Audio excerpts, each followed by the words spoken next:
last night will have to applaud, so thank you for doing that. Don't hold this against her, but Jamie is the person that asked me to come and speak tonight. Usually when somebody asks you to come and speak, it's because you've got some certain expertise or area of knowledge that the group wants to hear about. Well, in my particular case, my area of expertise is aerospace engineering, and yet I don't think any of you want to hear about how to design an airplane, build a rocket, or make a satellite. I'm just guessing on that, but nevertheless. Well, I am no expert at anything like that. So really the only other thing I feel I can talk about that you might actually be interested in, hopefully, is why I'm here and why I'm supporting the Orange County Rescue Mission. A little background, I grew up in Southern California, as I sort of told you already, and as a new Christian in about 1971, 1970 or so, I remember falling asleep every night listening to a program called Unshackled on 1390 KGER. I don't know, I think 1390 is still there, but I think it's called Radio Nuevo Tido or something like that now. But back then, this program Unshackled would come on every night, and it was put on by a group called the Pacific Garden Mission. I had no idea who they were, what they did, or anything. But this program, it focused on how Jesus would redeem the lives of people from various walks of life. And I loved that show. It was absolutely spectacular. In fact, didn't think about it. I was a kid. I grew up. I left my youth. And fast forward 4 decades later, 40 years later, to 2006, when I moved to Chicago to work and live in the heart of downtown Chicago.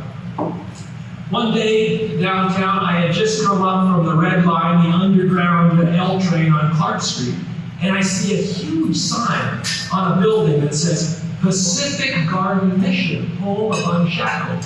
Instantly I'm transported back to falling asleep when I was, in the 11th grade. Wow, I never thought I'd see that. I couldn't believe what I was seeing from my distant past. And I couldn't believe something that was actually in Chicago, or had the name Pacific. Pacific sounds warm to me. Chicago is anything but warm. So I went up to read what it said on the window of the building. And to my surprise, the Pacific Garden Mission was a homeless shelter. I had no clue. And more surprising than that was it had been there at that location on Clark Street, more or less, operated since 1877. That's a long time for anything to exist. Very difficult. So I figured they must be doing something right.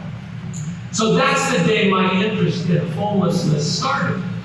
So anyway, I was living in the heart of downtown Chicago amidst the hustle and the bustle, the traffic, the never-ending sirens, the constant presence of people. It was just, it's so different living there. Any of you from Chicago, very good. They're smiling.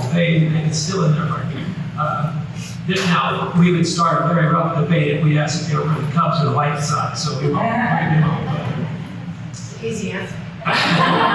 She's Southside Sox, I can tell. I no doubt my money. There were several ways I could get to work. I could drive my car, I could take a bus, I could take a cab, I could take the L train, I could even take a boat. There was a water taxi that when the river wasn't frozen, I could take a boat to work. But no matter which form of transportation you took, they all took the same amount of time as walking, right? So it's 20 minutes no matter what you did. So I walked, and I walked everywhere. During my walks to work or out to dinner with Kathy or to church or to sporting events or to wherever, God started opening my eyes to see things that had completely passed by my vision before. Yet they were right in front of me, but I didn't see them. There was a homeless person standing, sitting, or lying literally on every corner. And if you don't know about Chicago, the blocks are really short, so there's a lot of corners. They're just everywhere. So on each corner, you would meet someone new, some smiling, some frowning, some laughing, some crying, some asking for help, some asking for nothing, some not even conscious. And this was every corner, literally every corner. I became friends with Marzine, a middle-aged man with a substance abuse problem, who was on the corner closest to my house. I also became friends with Larry, an older ex-convict on the corner closest to work. And I knew these people for years and got to know them well. Over the years, I talked with and interviewed other homeless people on the street, but I spent most of my time getting to know Marcy and Larry.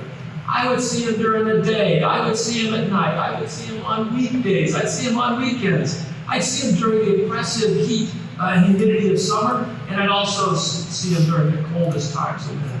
I remember one night I was walking home, and it was -1 degree. I had an outdoor thermometer on my desk at home, and I looked at it.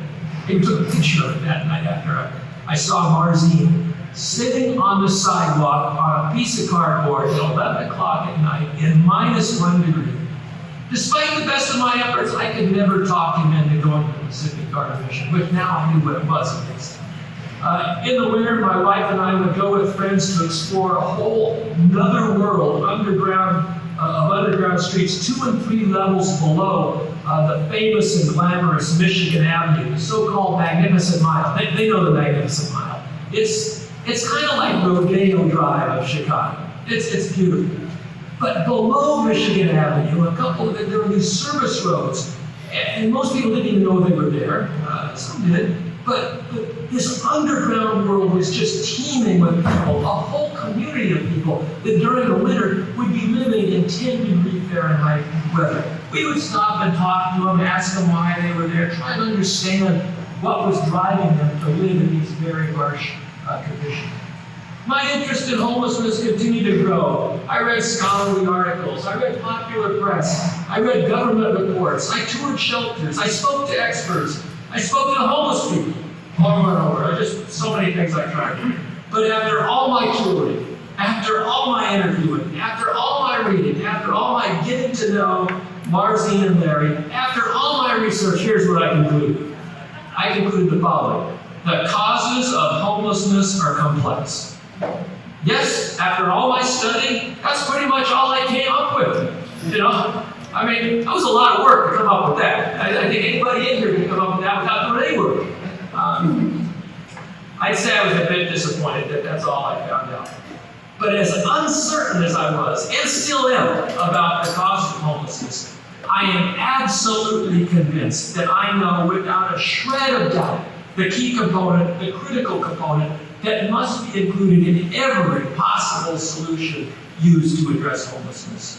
And that component is the saving grace and love of Jesus Christ. Without a doubt, there is no possible way that any successful program can be based on anything other than that.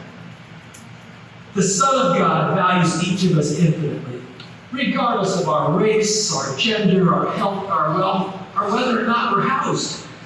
Praise be to God for loving us equally and for commanding us to love our neighbor as ourselves.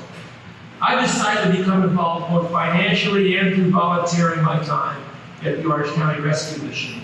While there are many organizations that are willing to tackle one aspect of homelessness or another, I saw the Orange County Rescue Mission was willing to tackle all aspects of homelessness in a holistic way.